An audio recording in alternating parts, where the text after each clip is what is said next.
Good morning, true crime friends. How y'all doing? Listen. Dear true crime friends, we clutch our pearls and laugh again. We all gather around. Kathy has a story to tell, our favorite comedian. Heifer, please, I don't have the free time unless you got the scoop again. Yeah. Here for the gossip, rumor, and innuendo.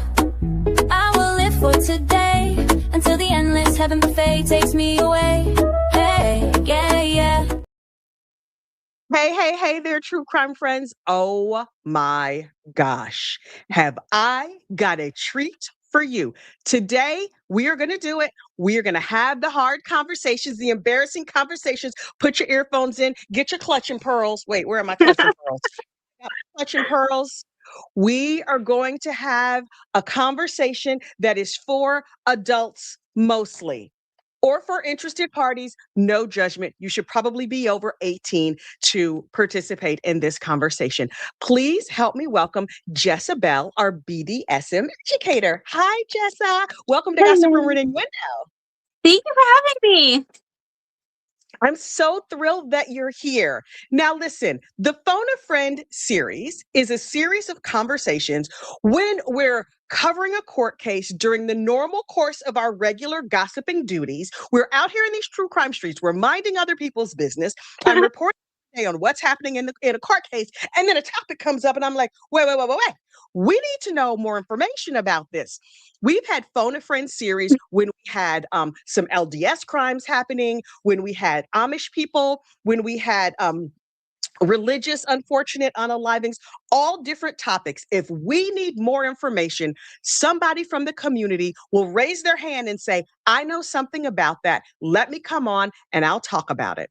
This week, we are covering the Commonwealth of Virginia versus Brian Walsh in the unfortunate unaliving of his wife, Christine Walsh.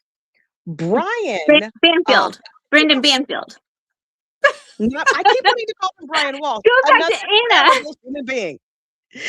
I'm confusing my terrible human beings. I should write it down so I don't forget. There's too many bad ones out there. Oh my gosh. Brendan Banfield. I'm writing it down because otherwise I'll call him Brian Walsh again. Brendan Banfield decided to unfortunately unalive his wife, allegedly. And so he went on a website called Fat Life and said, hey people, hey, could somebody come over here and tie up my wife and pretend to have non-consensual contact with her? And it's gonna be really fun. And this other dude, Joe Ryan, was like, that sounds great. Let me just, grab my bag of supplies and come right over. And so he came over, at which time Brendan arrived home to rescue his wife and pew-pewed up the play partner. And then unfortunately unalived his wife with a knife. And then it was like, oh, I rescued her. Police, you can't arrest me. He got arrested. It didn't work out that good. Now our friend Jessa has come here to help us understand the guidelines around BDSM. Jessa, first question. What does BDSM stand for? So it stands for bondage, domination, sadomasochism, and both the S and the M is sadomasochism. Okay. And how did this become like a thing? Like, I don't know how this forms. You know what I mean? Well, I think it's actually kind of been around for just so long, but never really had a word for it until I think it was about 40s, 50s, around about there. You've got your Betty Pages who were first out there doing their little spreads that were a little risque, and it just became more pop culture as time went on, with everything from the hated 50 Shades of Grey. We're not friendly with that, but hey, to book talk, which is like really putting it out there now too. Wow. Okay. And so how do you become a BDSM educator? You're like, hey girl, hey, you're tying up people wrong. Like, let me show you. Like, how do you become an educator? So basically for me, I started with just, seeing people who are doing it in very unsafe ways, and they don't mean any harm by it, but it's like, it's the mom in me. I think I was like, okay, well, let me just get this book and get that book and let me just help, I don't want to do it, but let me make sure. So, I got into that. I went to some of the conventions where they had education for both, people who get tied up and do the tying. And I was like, well, I just want to know it all. It's that ADHD brain. Wow. So I did all of that. And then I got on TikTok during the whole Rona craziness. And I was like, okay, I'm seeing all this. Let me meet some people. And I was like, okay, someone needs to just be upfront, honest, and a little bit blunt and share a little knowledge. And that's just kind of how it happened. So it's like you found out about this thing and you kind of fell down a rabbit hole with it. Yeah. Like I live where there are a lot of Orthodox Jews, and I've worked for a lot of Orthodox Jewish companies. So I know a lot of Orthodox Jewish things. And during Sukkot, when people put up their sukkah, I'm like, oh, her sukkah is wrong. It's not supposed to be under that tree. Now, the Orthodox Jews in my community really want to know, like, the way that they should put up their sukkah from a Black lady who's not at all Jewish and not at all religious? I promise you the answer is no. So how is it that you break into this community where you're just like, hi, no, that's the wrong hot wax or whatever? Like, how do you get your foot in the door to educate people? A lot of different ways you can do it. For me, I had friends who are already into the lifestyle, and they introduced me personally at some of the events that we went to. And then I took what I learned from there, and I just kind of started playing around on social media places. And it was like, you kind of create this network of your own people there, and you start sharing it. And then FetLife does it comes into play too, because there are communities in FetLife on like local levels and bigger levels where you can share information. You can sign up for conventions and meetups and everything from like wanting to learn to meeting up with a potential partner. And you just kind of go from there and work your way out like spiderweb. It's wild. And I heard of FetLife on Dan Savage, like Dan Savage's podcast or whatever. I used to hear him talk about FetLife, and I was like, okay, now I know things. I know like exactly one thing. But my understanding, like the little bits and pieces that I know from podcasts and TV shows and things, are what is being dropped in the chat, perfect timing, a safe word. Yes. Don't you have to have a safe word, or is that like 100% standard? It is a standard. That is one of the hard and fast rules, no matter what. And personally, I believe it's important to have a safe word for both sides, for the sub and the dom, because you get sometimes into this headspace where you're not quite following, okay, what's my body telling me? And you may need your dominant partner to be like, okay, nope, cut, let's step back. And even though a lot of people may not think they'll ever need that, it's good to at least have it in your back pocket, because you may learn something in the heat of the moment that is just a hard no. And unless you've already got those boundaries set up, your partner is not going to know exactly where you're coming from unless you've already communicated that up front. So fascinating. Okay. So have you been watching the trial? Have you been watching the Banfield trial? Okay. Sadly, so yes. What it's been rough. I know. If you're not bored to tears, then they're doing it wrong. When you started hearing about this setup, like what did Joseph Ryan do wrong? And I don't want to victim shame at all, but what were the red flags that he should have seen in the post that was saying, hey, come and do this thing to me? I don't know about like in the post so much, but once he started to interact with her, I feel like he very easily got bamboozled. I'm not sure where he stood on being in that community for very long, because like a lot of the other people with whom they spoke were pushing for that in-person meetup. And it's not just important to make sure that you're meeting with who you think you're meeting with. You got to make sure that this person gives you that vibe. I'm not going to, you're not going to bring a complete stranger who may or may not be who you see in a picture into your home and give them that level of control. Frequently the meetups can have, a lot of times you want to meet up in a public place first. Maybe then, even if you're going to further go, do like a party after that, or a hotel where you still have that little bit of control over, this person has my address. So like kind of wish he would have seen that, but at the same time, you kind of trust this community so much that consent and safety has become just, it's so ingrained that it's easy to take for granted the people who you expect to uphold those same morals. And I think that's kind of where he went, a little bit wrong, was putting that trust into the wrong people and thinking, oh, well, a phone call will do. And they just took advantage of it. So what are the standard sort of rules and norms for BDSM play? Your first and most, the biggest one you're going to hear is SSC, which is safe, standing, consensual. Which that's kind of your cornerstone. You when you're playing, when you're doing the scene, you want to keep safety in mind. That goes from everything from where you're doing it, with whom you're doing it, and the tools you're using. You want to make sure that you are always keeping both partners safe, whether that's physically or mentally too. Saying that's where it comes in. You don't want to push your boundaries to a point where you're going to come back from it in a worse place, because it's supposed to be fun. It's supposed to be great and liberating and a chance to experience something positive. So you want to keep that in mind too. And then of course, always consensual. What's just the hugest thing in the lifestyle is checking for consent, checking that you're okay. A lot of people use the red, yellow, green safe word kind of thing. So you'll check in with your partner good, yep, I'm green. If you're kind of thinking, oh, this might not be great, you'll be yellow, and you can back off and then reassess. Okay, let's try again.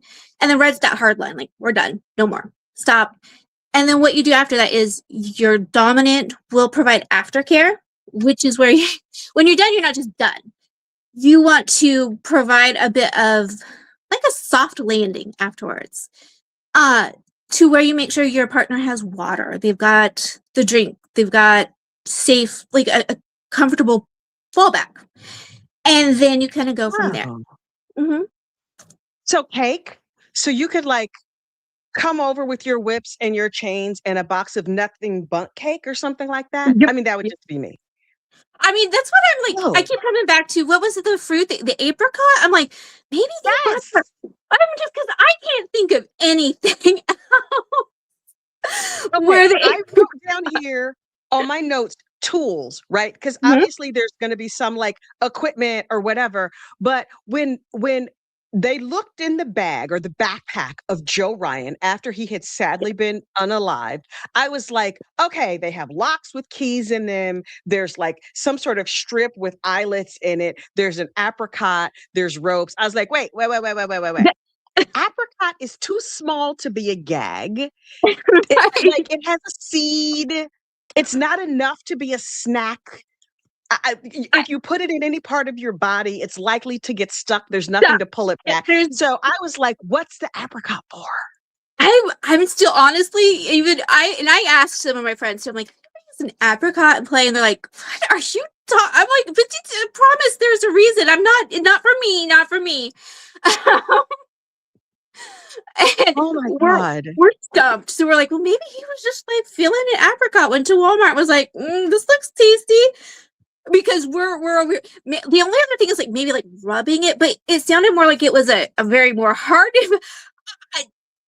That one still got maybe me completely. Oh my God, somebody wrote fiber. That's hilarious. Maybe this was in a backpack, right? And so in a backpack, you just throw a bunch of stuff. It might have been from it fell out of his lunch bag. Who knows? No. The apricot was on the receipt from Walmart though. Yeah. He just bought that. So many questions. And on the receipt from Walmart, there was also floss picks. And I'm like, were those for personal use or were those for in the scene? See, I'm getting all the lingo. Because we don't typically use floss picks. Now, the clothespins, I can tell you for sure, they are kind of like the discount clamps for point clamps. Yes. So that one made sense. I guess you could maybe use the toothpicks for little poking, if you're into that. But there's better, safer things. Maybe it was for the apricot. Maybe he was afraid of getting a little apricot skin stuck in his teeth. Oh my God. Okay. This is fascinating to me. And obviously I can't go to like, my Facebook mommy group and be like, girls, I have this question. You know what I mean? So I'm There glad might that be we're one. doing this. Right? There probably is, but I don't know where it is. And I don't know what it'll do to my algorithm to look. So if anybody, I know there are questions that are popping up in the chat, and where I can, I will click on people's questions and their name and their question or their statement will pop up. But if you have a question that you would like to ask and you would like to have it asked without attribution, that is, I won't say, Kathy wants to know what exactly do they do with apricots or whatever. There is a question box in in the chat. It says post your private BDSM cues here. I have a list of several questions. Excuse me, a list of several questions here. Some of them actually, it looks like we've already answered. A lot of people had questions about the apricot, which makes perfect sense to me. But there are questions. If you put your question over there, I will ask it. I will not say your name, but we need to get to some of these questions. So, what was the purpose of the apricot? Someone asked Jessa, I know you're a mom of 5. Is it Mhm. hard to balance family and fun? Very This hard. assumes that you are into the lifestyle. And Mhm. I have not set that out that say you are or Mhm. you aren't. It's up to you what you I wish don't to mind. disclose. Yeah, I don't mind at all. I'm kind of an open, it's the trauma. It's all out there, man. I don't care. Uh, but it is hard with any kind of fun. When you've got kids and you're a mom, being able to work that into your daily life. And for me right now, unfortunately, I don't get to do as much of the play that I used to. I got my books and I've got my, chances to catch up with my community and live vicariously through those ways. So there's like parties and stuff. I mean, okay, first of all, what served? I am a fat girl from the bottom of my heart. So I'm like, ooh, what are they serving after the play? And if you go to a convention or like a meetup at somebody's house, is there a charcuterie? I need to know like what is served at these events and what kind We of got drinks. we got our charcuterie, that's for sure. Because like Okay. I'm a cheese girl, and if there is no cheese, I don't want to be there. Oh, So we got that. okay. And then a lot of times it depends on the type of party you're going to. Like if you're doing something that's more of an educational thing, you'll have like finger foods, like sandwiches and whatnot. Okay. Always gonna have some kind of drink because you just got to. If it's a party, it's not a party without it. Mhm. And that goes from everything from your cheapo beer to some delicious wine. I like to have a nice little UV cocktail if I'm there and enjoy myself Hmm. and kind of relax with like-minded people. Interesting. And I wonder, like, because I'm sober a long time, right? So there's all these different like sober subgroups. I wonder if there's like sober BDSM or vegan BDSM or like left-handed people who love poodles, whatever. If there are other sort of like subgroups that fall Oh into. yeah.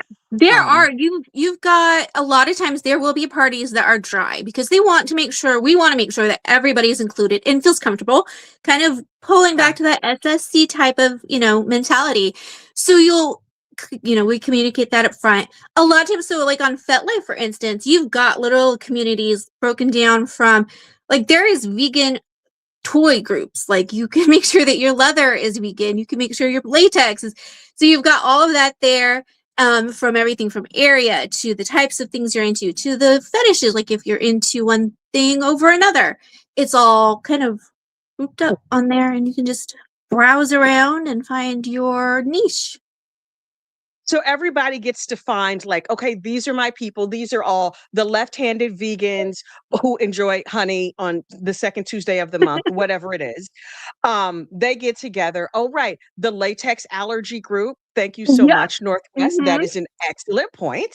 Oh yeah. Yeah, I guess. Let's see. There's a bunch of questions on here. Just to share okay, I can't read that. A nurse shares the craziest thing she ever encountered. Yeah, we're gonna leave that up to everybody's imagination because I enjoy being monetized. Um, let's see. A date had ropes all along the bottom of his bed frame. I heard he was into exercising things, but I never had a chance to find out. Is that a thing? Yes, it is. Pilates. I mean, it could very easily be Pilates. But it could also be maybe, a little bit of both, working on both angles. Yeah, that's frequently used as ropes. But a lot of times with the lifestyle, you don't just go out to Lowe's and buy rope. We want to make sure we're using safe rope that doesn't leave, rug burns and all of that on you. You can purchase special ropes from stores online. Even Amazon's got it, to make sure that when you're using these, you're not hurting your partner. So wait, what are the, to me, rope is just made of rope. Like there's ropes made of not ouchy stuff. Like I clearly, I don't know the technical terms. Yeah. Not ouchy is probably not the right word, but you know what I mean? Like there's special ropes that are like gentle on the skin or whatever. Yes. Like, because if you're getting like regular, I think it's hemp rope, you'll notice that it rubs and it leaves, bruises, and not so much the bruises, but the rope burn, that's the word, behind. Yeah. And so there's rope that's made out of like softer fibers, kind of like bamboo. We're going to tie back to Lori and them. And different things, so that if you're not careful, of course, you're always going to run the risk, but it's going to alleviate that potential so that you can still have fun without having to worry about, oh, well, I'm going into work tomorrow looking like I was kidnapped. Right. I mean, unless you're super into being kidnapped. I mean, that's probably somebody's fantasy. It is. Like if you go on Book Talk or if you go on Amazon, it's huge right now. Like the whole CNC, the type of stuff. With dark romance, Haunting Adeline brought a lot of it out of the shadows, to speak, and put it in the light for a lot of people. So you're going to see it. I've seen a huge uptick in people who are interested in that side of it, just because they've seen it, like the masked men of TikTok and their thirst traps and all of that stuff, and like, I could go for a masked man. Meanwhile, I'm over here watching videos about sock knitting. There's no sexy sock knitting. I learned how to do a perfect Kitchener on the toe of a sock, and I could not be prouder. But it has nothing to do with like, there's no B, D, S, or M unless the S stands for sock. So how does you're a regular person going through your life, and you're just like, think that I would like to join the BDSM community. Do you go to your local library? Do you Google on Incognito? Like, do you join Fat Life? I'm sure there's a Facebook group, certainly OnlyFans, but like, how do people sort of stumble onto this and other assorted kinks? There are a lot of ways. I think FetLife is kind of so popular culture now that that's the first step for a lot of people. Or Facebook. There are groups on Facebook, which I mean, it's great to have that, but they're not as well regulated. So I'm wary of it unless you know for sure who's in charge of it. But then you can also look into, there are tons and tons of books out there that you can get into, and then just slowly find where you feel comfortable sharing who you are. There's a literal BDSM test a lot. Like if you're getting into the community and into the lifestyle, people will take this test, and it's long and involved, and it'll tell you like where you stand, what you like, what you don't, just based on the results. And then from there, you can also find your group. I have so many questions. Okay. There's a test, right? Like when we wanted to get a dog and we were like, what will be the right dog for us? I took a million quizzes. They all basically came back to the same sort of group of dogs. But it makes me wonder what qualifies, right? Like if I like to hold hands, but I like my partner to squeeze my hand extra hard when we're holding hands, but all we do is hold hands, right? Is that BDSM? Or like, what if I like to be spanked, but only on Tuesdays? Like, how do you determine what's BDSM and what is not? Or is it in the eye of the beholder? It comes down to being kind of in the eye of the beholder. And it's kind of, as a mom of a child on the spectrum, there seems to be kind of a spectrum to where one person might fall. Like you might be a little bit vanilla, but on Tuesday you're into a little, impact. And that's perfectly fine, because that's just who we are. And you can fall one part of the spectrum one day, and then the next day be like, I'm good, I'm gonna be a little bit more dominant today. And there's just, it's such a huge net that it covers, from everything to like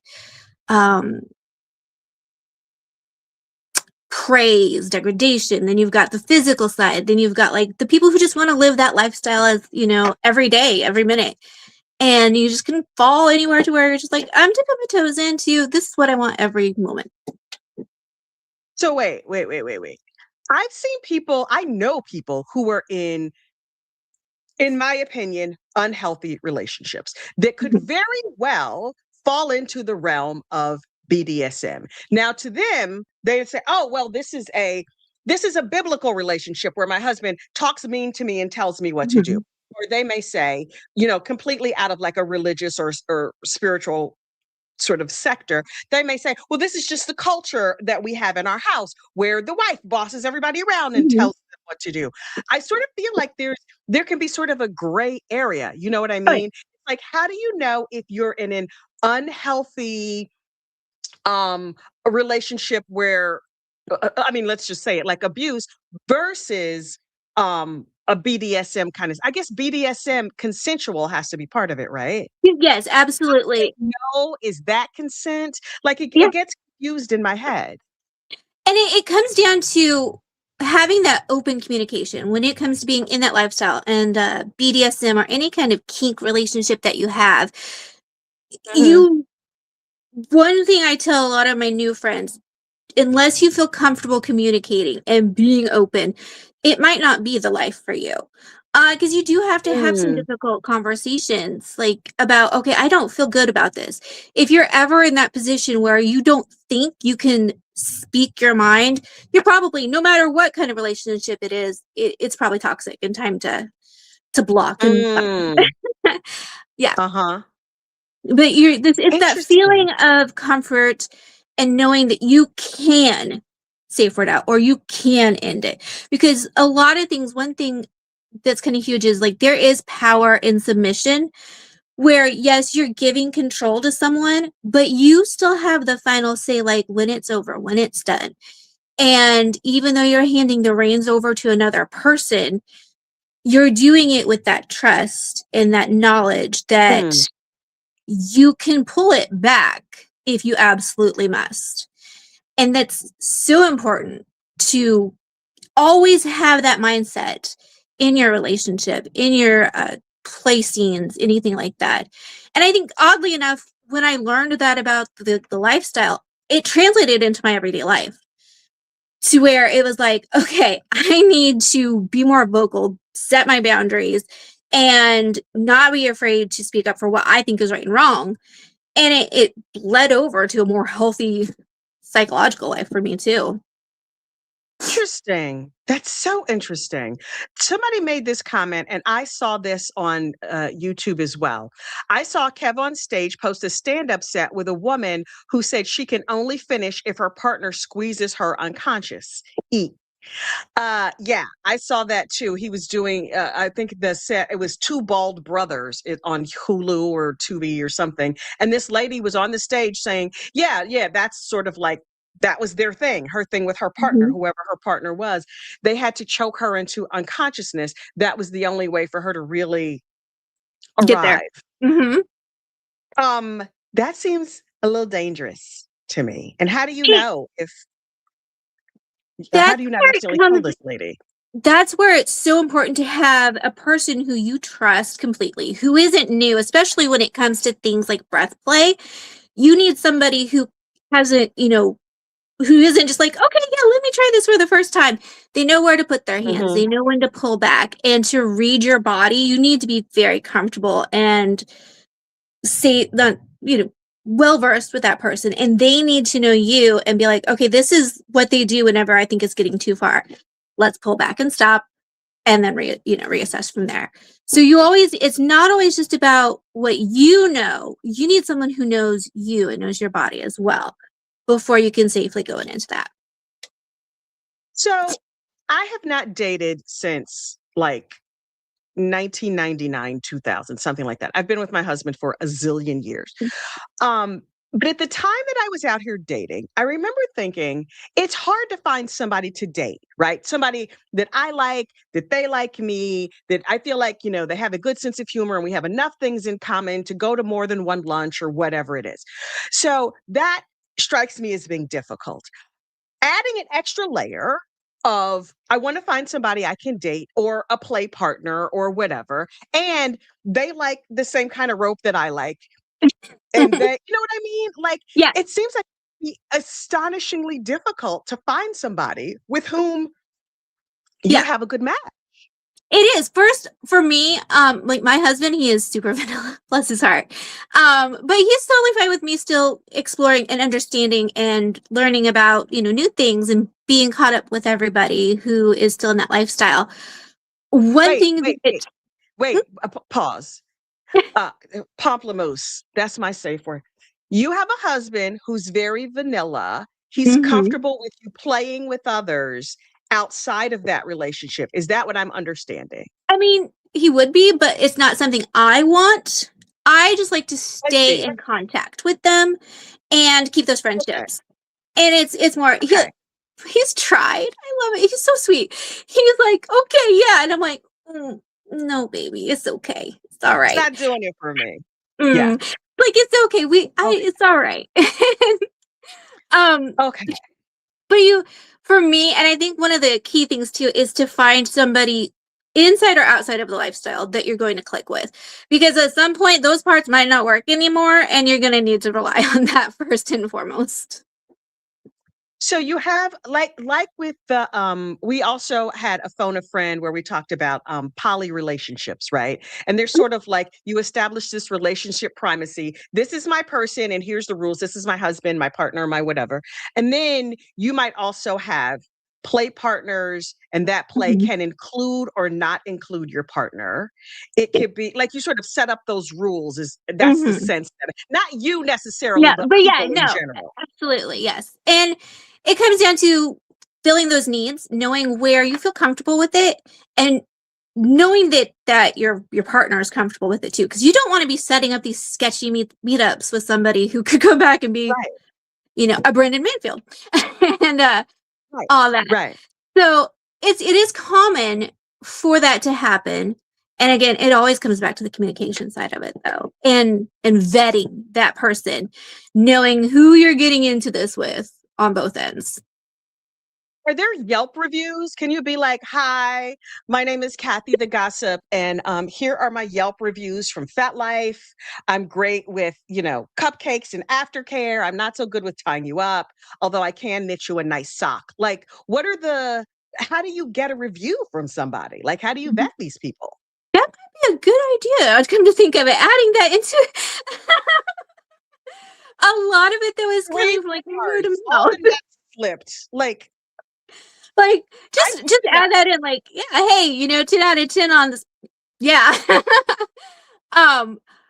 That's not, but a lot of times it is word of mouth. Or one thing I did when I was kind of still looking for someone to click with, I had a friend who was more into it than I was. And I'd be like, okay, give me your read on this person. Help me get to know this. And rely on somebody who maybe a dom might know those tells from another one. So I'm like, okay, hey, help me out here.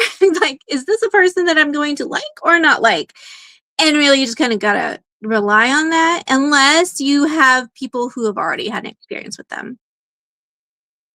I think that Fat Life needs a marketplace. Hello, Fat Life. If you're paying attention, there should be a marketplace where people say, hi, my name is whatever. My name is Slap and Tickle. And here's my actual picture. Fat Life has confirmed that this is my driver's license. And, Kinked In.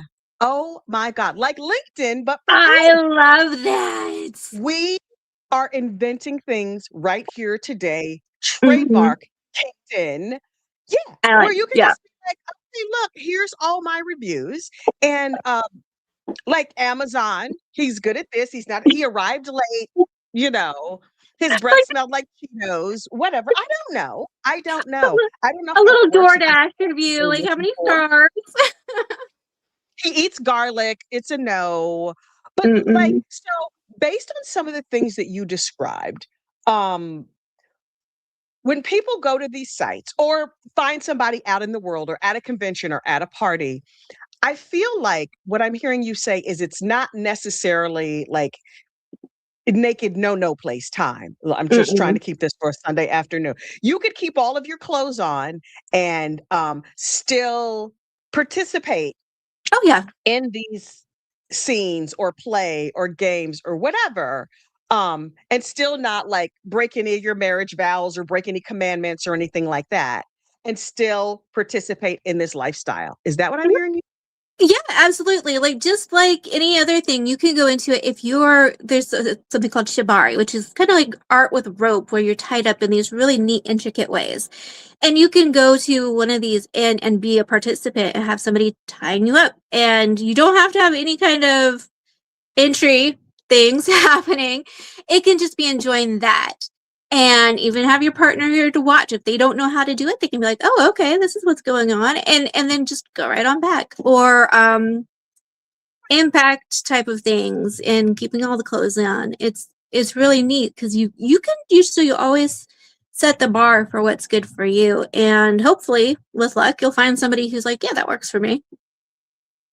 Huh. That's interesting. Okay, wait. This is an excellent comment. Poor Joe Ryan was probably thinking with the wrong brain. I mean, Yeah, 100%. But it breaks my heart for him, right? Because he it does. thought he was going to have this early in the morning play date. And, he's like 7 o'clock. Wow. Yeah, That's I know. so early. You have to get up, get your coffee, take a shower, brush your teeth, and then go over and do all of these things.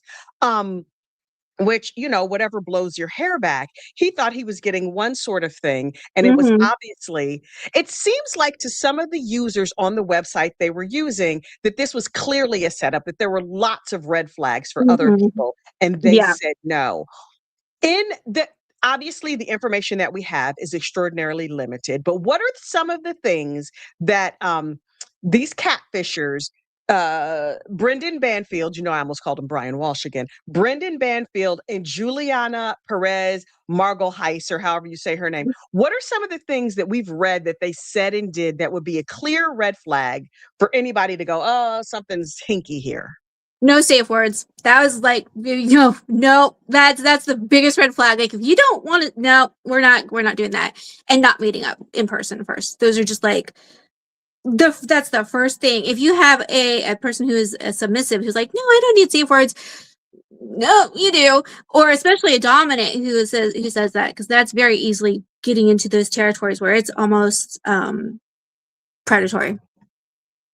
Yeah. Yeah. If you have a situation where you're with somebody and you've agreed, okay, I'm going to be submissive and you're going to be the dominant person, and we don't have a safe word, but if that dominant person goes too far, at what point can you go, hey, I need to call the police because this guy did a thing? You know what I mean? Like, doesn't it get kind of gray? Um, yes and no. I would honestly though, once you tell them I'm withdrawing consent, I'm done.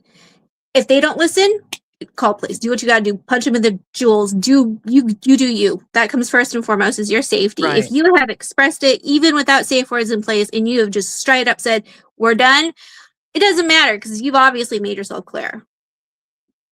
Interesting. Oh, here's a really good question. Does the BDSM require safety checks for actual diseases? The- A reputable party or club will. Yes. But sadly, just like with other dating sites, it's not a hard and fast rule. But like you've also got clubs and these things that you think it's just in books, but they're not huge like you expect in like it's put in all the novels. But Right. and they will ensure like, okay, if you're coming into play with this group, if you want to be part of this little community of ours, we need to know that you're safe because we don't want to introduce something to our people who trust us to regulate it Right. to be an issue. So you'll have a lot of times where like a group will be like, we're not getting that safety we want from just FetLife. We want to create more. And those are kind of the places you want to get into as much as you can. Hmm. It's interesting. I mean, because I don't live in a big city. I live in a suburb, but I live right outside a big city, right? And so I know that New York City used to have, I don't know if they still have, years ago, I heard talk about a place called the Dungeon, which was like a club where the people went and they wore, their spikes and their heels and their whatever. And these are all the things that they did. But and I know of a place that they called the Foot Palace for people who would go and worship the feet of others. These are things I've heard. If you live in far-flung Wisconsin or Iowa, and it's just, or even upstate New York, right? And there's Mhm. just like, pig farmers and cow farmers and nice places to get yogurt. It seems to me that there may be a smaller community of people who Mhm. were interested. And so how do those people meet and screen? But I imagine it would be similar with like a gay group or Yep. a furries group or any other sort of smaller group of people. How do these people find one another? The best way is a lot of times you're gonna have that in person, bringing others in. Like if you meet a new person who's interested and you're like, okay, great, I already know you well enough. Let me introduce you to my friends, kind of thing. And then that's also where FetLife comes in because I'm from a town that's super small. There was 14 in my graduating class, so we didn't have much of that period. Um, but oddly Wow. enough, you come in, you meet those random people, and then you kind of spiral out. And then you on FetLife, they have like subsections for Central Illinois or Northern Iowa, things like that, where you can like, Ah, yeah, and then you can find it, and then you can even go from there and be like, okay, this person I feel comfortable with. Let me talk to them. Let me kind of get them in my little group, and then create kind of like your subgroups within the groups too. huh. I would imagine that there's probably like, a bunch of farmers or factory workers or secretaries, whatever, who like you see in the supermarket you see them down at the Piggly Wiggly. You would never in a million years imagine that they're wearing like, nipple clamps under their, Go Team shirt or whatever. Oh, you will be surprised if you ever knew what somebody might have on, and there is a lot of discreet things. It Yeah, definitely going makes on in the passing bar. people a whole new adventure. Like, what are you doing? Wow. Okay, there's a bunch of questions. Let's see. I've heard of swingers parties where you can toss your car keys in a bowl. Who you who you pick is your partner. That was very 1970s. Mhm. I was going to say my parents, but one of them is still alive. So some people I used to know talked about key parties. Have you experienced this, or do you pick your playmate? So are Always key parties still a thing? not in our community, because you want to have that person with whom you've got that bond already, and who knows your body, knows your interests and your likes and your tells. So while Right. it's a cool novel idea, maybe get to know each other with a key party, like, hey, how are you? But when it comes down to what's happening after dark, you're gonna want that specific person who you're like, yeah, that's my guy, Yeah. that's my chick. Yeah. Also, for clarification and education and information, key parties would not just be a cast of thousands, you and your close circle of friends, people you already Mhm. know, you're already comfortable with, you already play with, like the Secret Lives of Mormon Wives, Mom Talk. Those Yeah. girls who all know each other each very well, that close circle might have Mhm. a key party, but it wouldn't be just like somebody you've never seen or heard of shows up and they throw their key in. Don't ask me how I know. Mostly because I read and I had one parent, may he rest, all kinds of strangeness. And my mama, who was a church lady, was like, "You're not gonna believe what your daddy wanted me to do. That's why we had to get a divorce." But I believe there is a difference between swinging and kink. Am I Yeah. wrong? Or is there some crossover? I mean, there's a little bit of crossover because in kink you have, oh, what's a word that's not gonna where one partner can watch another partner meet up with a new friend for the night, and Mhm. that kind of bleeds into the whole swingers lifestyle sometimes. And then there's also that whole, oh, well, I enjoy knowing that my partner is doing XYZ with someone else. Like I said, it's all in that spectrum. You can kind of spin it just about any way. I mean, if it's your dish, it can be seen as one. Okay. Ironically, while you were answering that question, I got a text message that came in that said, "Is that 7 inches?" And I'm like, what is happening? It was a question about snow. Because it's snowing very hard right now. And I shared in one of my group chats snow on my deck with a ruler stuck in it. So I was like, what is happening? Sorry. Yes. That was yes, corner 7 chair inches enthusiast. of snow on my deck. I promise that was it jolted me for a minute. I'm like, wait, what? Where am I? My head is spinning. Tanika, I'm on live. Focus. Wait, I'm gonna text her because that was one Tanika of 2 cents fame who just texted me. Was that 7 inches? Hang on, Tanika. You just blew up my live with that question. Okay, sorry. Send. She'll probably jump on and be like, "Wait, what?" Wait, what? Okay. Okay, so here's an interesting question. Joined late, is Jessa a sub? Not sure if she talked about the sub controls the play contrary to popular belief. Let us just reiterate. I don't know that it's appropriate to ask people what their kink is or what their thing is. So first of all, is it appropriate to ask people like, are you a sub? Are you a dom? To me, I'm like, that's like asking a gay person, are they a top or a bottom? It's like, I don't want to know. But is it appropriate? Is that a good question to ask? It always comes down to the setting. But if you're talking to somebody, there is absolutely nothing wrong with being like, yo, so what side do you fall on? What's your thing? And if you're already in that conversation, it's usually going to flow right out anyways. Granted, you're not going to go up to Betsy at the grocery store and be like, so hey, are you? But people who are in that lifestyle usually don't mind me like, yeah, no, I'm sub. Or there's always and there's different kinds of subs too. It's really neat because you've got like the very pillow, like the very soft subs who are just like very much want to go with what they're told. Then you got kind of like a brat who likes to push back on that, and they love kind of that fight back and forth. But they'll, and they're in it for somebody who can like put them in their place, but they're going to test it, and they have fun with that. And it's a really neat little thing as far as that goes too. And then you've got different kinds of doms, where you got like the hard doms who are like, then you got like the soft teddy bear kind of doms who just want to, baby you, but still have a head of control. And that's why it always comes down to finding that person who you mesh with, because you may want somebody who is what they call a brat teamer, who can meet your level of shenanigans and not get sick of it. It's very easy. Like if you've got a hard dom who's like, no, you need to be, it's like oil and water, not gonna work. Got you. Interesting. So I am a sub. Too.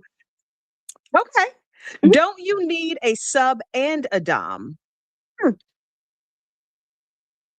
mean, that's usually how it works, but I suppose you could just kind of hang out with other subs. As always, it kind of comes down to what you want out of it. Like maybe you just want to sub out with somebody, but you're not going to get that same exact experience as you would if it was a dom.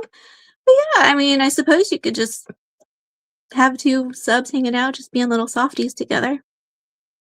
I would imagine that like a bunch of subs would hang out as friends and a bunch of doms would hang out as friends. Kind of like the way, like at an 8th grade dance, all the girls are hanging out together, the boys are hanging out, like similar personalities would hang out together and then scope out the other side. You know what I mean? Oh yeah, it's kind of like that. Like when there's some creators on TikTok who have their own Discords, and you'll have like the girls who are kind of on the bratty side in one Discord, and they're all kind of sharing their little malicious compliance tricks and tips, and it's a good time. And then you have your softer subs who are like, okay, so how can we follow all the rules today? And then you have also, your doms. And it does cross over sometimes because there's a little bit of here and there that you like from each different thing. But there's also kind of, and I don't want to call it a clique, but like a niche where a lot of people kind of mesh. Interesting. Okay. And then here's a question. What was the rod with eyelets for? I would need to see it. I'm having a hard time kind of picturing it. You said it was like, was it a rod or like a strip with eyelets? It was not clear. This thing zooms in on me for no good reason. I don't know why.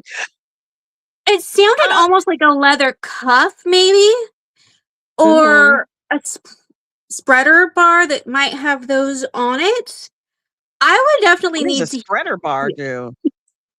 It holds appendages open, like your legs. It'll help you position those and keep those from not meeting in the middle.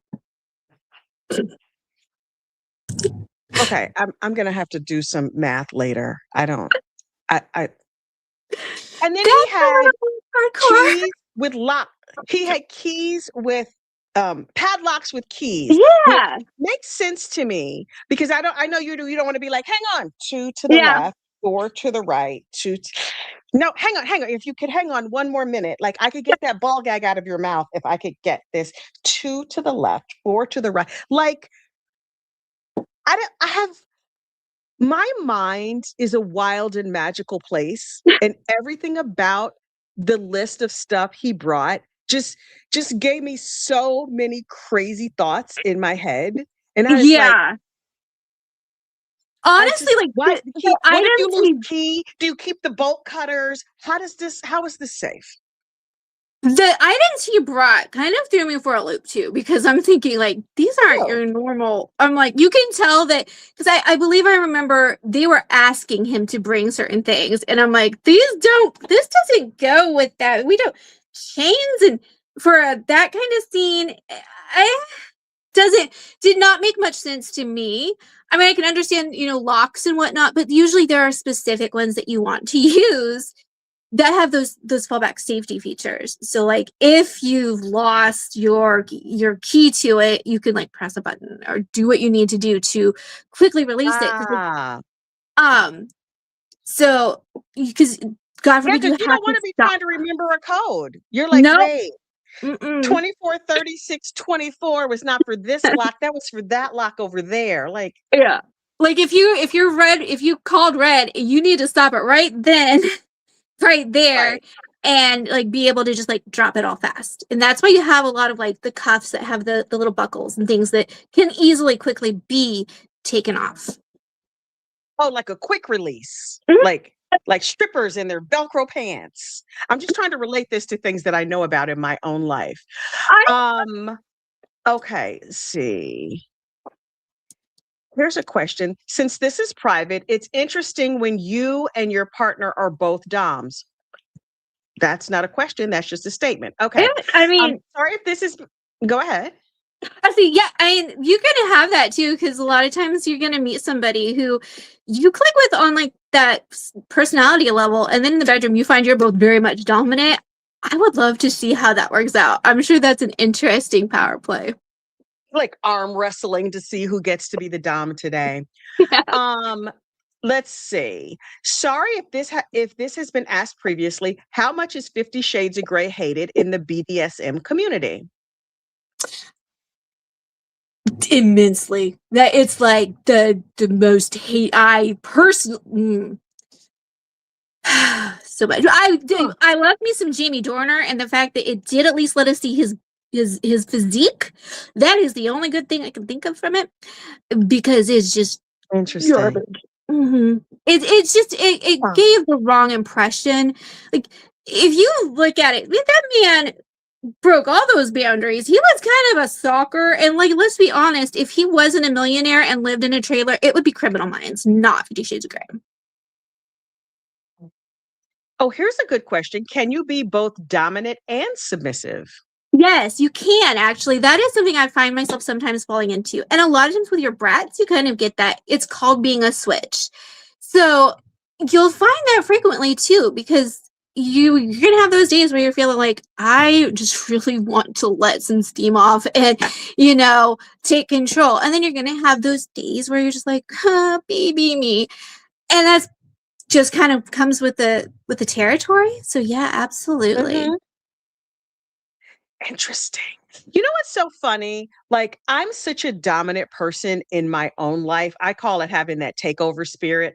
I just really, really enjoy being in charge. And Mhm. in all circumstances and situations, I just really, really like being in charge. And that's where I do best.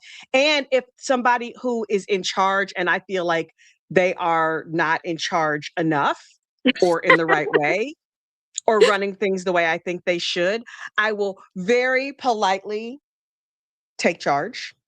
Mhm. I don't care if you're my boss. I don't care if you're the president of whatever. Like, I'm just a dominant person. So the idea of willingly be submissive is fascinating to me. Yeah. Um, that's not where my strengths lie. That's Mm-mm. perfectly fine.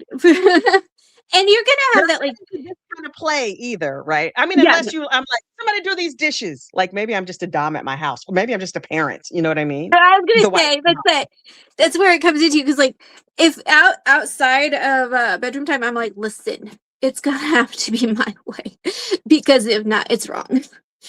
Yeah. And then I think that's why it kind of was so alluring for me. There's like that time to be like, okay, it's all you. I'm done for the day. I'm calling it out. Mhm. Take over. But then there are a lot of people who don't ever want to let go of that control, and that's perfect too. Right. And the funny thing is, like you mentioned the CEOs, you have a lot of those high stress people who are usually calling those shots, who like to step back and fall into that more submissive role when they can, because it gives them a chance to Mm. explore a side of themselves that normally they don't feel comfortable doing. Yeah. Yeah, I mean, it's funny. Before we went live, we were chatting back room, and because I lived in New York City, like New York City proper, for a lot of years, and after work, you'd go for friends, you'd go with friends for like drinks or coffee or dinner or whatever, and it was not uncommon in particular neighborhoods to be walking back to your subway so you could get home, and you'd see a lady who was not in the movies. These dominatrixes are all like, it's a Yeah. ton of makeup and she's gorgeous and she's busty and she's in the bustier. And this was just like some mousy little woman in a leather bustier on the Mhm. sidewalk. And she's got like some man who clearly, like, I guess he would be powerful if he had Probably. clothes on. Um, some some doughy bastard on all fours on the sidewalk. And she's like demanding that he do things. And she's got a leash on him and whatever. The first time I was like, oh, like, girl, just step by them. Can y'all play someplace else? And we just keep walking. And I was like, the hell? And by the third or fourth time I saw it, I was like, oh, it's clearly playtime. There's I don't know if that neighborhood is still like this, but it was in Flatiron. And which is like a business district. But out Oh, of this that's regular, crazy. like, yeah, like there's a bunch of like office buildings, but then there's like some old buildings that were probably used to be a tenement or something. So it's like a third floor walk up, and you'd see like mousy women, not necessarily gorgeous women, not necessarily made up women. It was like just Mhm. cleaning lady just throwing a bustier and some boots and put a leash on this dude. Like, what is happening? And she's out there with a whip, literally on the sidewalk, whipping him while he's in his tidy whities as people are walking down the street. And I'm like, oh, hey, how you doing? And that's the funny New thing, is York. like a lot of times you see that dichotomy, that opposite of what somebody is on the outside reflected Mhm. in that world, because it's a way to safely express who you might not get to be all the time.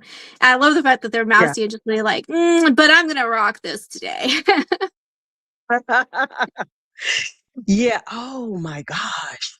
Wait, 911 dispatcher took a call of a person in trapped in One of their uh device. their okay. One of their devices requested PD help to unlock. Shift sergeant said, send fire rescue. Fire rescue said, we are not going without a police standby.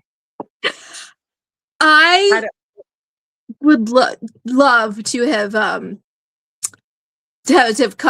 that call. I cannot imagine. Like, I've heard those stories too, and definitely you learn quickly, like, okay, this is why we use X, Y, and Z, so that we don't end up on the dispatch hot list. Yikes. Yikes. Oh, okay. Interesting. This was the fastest hour I have ever done a live stream. Time flies when you're being tied up and spanked. Okay, so let's see. I've aged a new member. Welcome to the back room. There's a ton of members only content. In fact, the members only playlist has more videos than any other playlist on this channel because I post a lot of new member content. Members only content. Welcome. Here's a question. If you bruise easily, do you have things which have softer straps to prevent bruising? My wife, in the case, bruises easily. How you just gonna put your wife out here on Main Street? Oh my I think God. we're talking about Christine with her bruising and her bleeding issues. Yes, exactly. You've got padded restraints. There are special like silk instead of using rope types of things that can avoid that, which is why it kind of, the fact that he did mention her issue with the bleeding and the bruising problems, that would have been expressly mentioned in setting up an act or a session beforehand, being like, listen, okay, we don't want to do XYZ. She's highly unlikely that she would have ever been doing anything with any sharps. But even if she did want to give that a try, there would be so much discussed beforehand. Like, look, if you see me bruising, it's okay. Or, hey, if I'm bleeding, we need to do XYZ right away. And that's why I was like, they really need to get somebody on the stand who can be like, okay, you need to tie this all in together as to why it was obviously a catfish, in my opinion, allegedly. Interesting. Okay. Let's see. Kathy Mama Bear has been a member for 13 months. She says, hi, gossip. Hi. Ohio Palm Mom, a member for 13 months. Love a phone a friend series. Kathy, you're the best. Thank you so much. And then I dropped 5 Gossip, Rumor, and Innuendo memberships. Welcome to all of our new members. And now, of course, at the last minute, there's like a bunch of questions coming. Let me grab a couple of these. One person asked, I know you've lost over 100 pounds. Has that made a difference in your BDSM lifestyle? It has. It's changed a lot of how I'm able to do things, and the level of just like having a better, healthier body, and how I can actually interact with my friends. Like, because I still like to do shibari, even though I'm married. I like to just kind of play around, and it's like, oh my gosh, I can finally do these things. And it's really a blast getting to explore those new sides of myself that I didn't get to before. And it's always eye-opening. Having a new body is an amazing thing. About 5, 6, 7, what year is it? In 2019, I lost, I want to say 80 pounds, something like that. And so in the new body, I felt like a new person. It's so strange. It was so strange. And also, I was like, oh, I'm doing all them Cirque du Soleil tricks. Get that hoop that spins above the bed. You know what I mean? Like, it just it was very freeing. And then menopause got on me and I gained 40 back. So now I'm like fighting the good fight to get down to my premenopausal weight. And I'll get there eventually, hopefully by this summer. But changes in your body, whether you lose weight or get that knee replacement or whatever it is, you know what I mean? When you feel comfortable, and some of it is just a change in mindset. Maybe you go to therapy and you feel better about your body, whatever it is. I could see that making a massive, massive difference in the way that you interact with the world. Oh yeah. Jessa, it's been so wonderful having you here. Tell everybody where they can find you. I can be, I'm almost always with the Sofa Squad. For one thing, I've done a little bit of the Sean Grayson case with them. But if you are interested in dark romance or kink education, I am on TikTok, and you can just find me on there as Jezebel Writes, and or look me up whenever. I got no life. I'm a mom of 5 and a student, so I'm here all the time. Awesome. It's so wonderful having you. And just as a little personal tidbit, I actually have a teensy little bit of experience, personal experience with FetLife that people in the membership community, like members of this channel, may or may not know about. I have a second channel called Confessions of a Neighborhood Gossip. Over on Confessions of a Neighborhood Gossip, I tell true stories about my life that are lightly fictionalized to protect the guilty and the innocent. There's a story called My Body Cam Debut. It is a 100% true story. I did change how I was related to the people in the story, but what I said happened in that story is what happened in the story. And the girl from that story, my nephew met her on FetLife. Oh, it was that's supposed to be a dating situation. He met this girl on FetLife, and they started dating, and he had his hands way more full than he ever dreamed, because he was like, I'm going to take a cute girl out on a date. She had other ideas, which landed me body cam. I was not happy. I'll link that story in the description box of this video afterwards. I'll also link my other channel, Confessions of a Neighborhood Gossip. So you can find me, Kathy the Gossip, on Gossip, Rumor, and Innuendo every weekday morning, most weekday mornings, breaking down live trial coverage, telling you everything that happened in an 8-hour trial. I will tell you in 20 minutes with all the snark and all the sass. I will continue to cover the Commonwealth of Virginia versus Brendan Banfield and whatever case comes after that. In the meantime, everybody have a great, safe day, and we will see you next crime. Bye. I can figure out how the fuck to turn. Dear true crime friends, we clutch our pearls and laugh again. We all gather around, Kathy has a story to tell, our favorite comedian. Heifer, please, I don't have the free time unless you got the scoop again. Here for the gossip, rumor, and innuendo. I will live for today until the endless heaven buffet takes me away.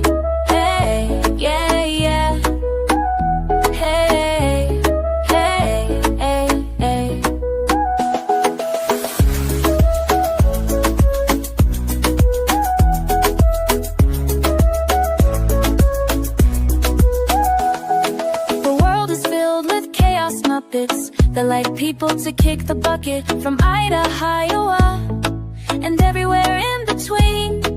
Heifer, please, boncation in the first degree. Heifer, please, come solve the case with me. Here for the gossip, rumor, and innuendo. I will live for today until the endless heaven buffet takes me away. Yeah. Come here, not Spike. Come here, bye, not Spike.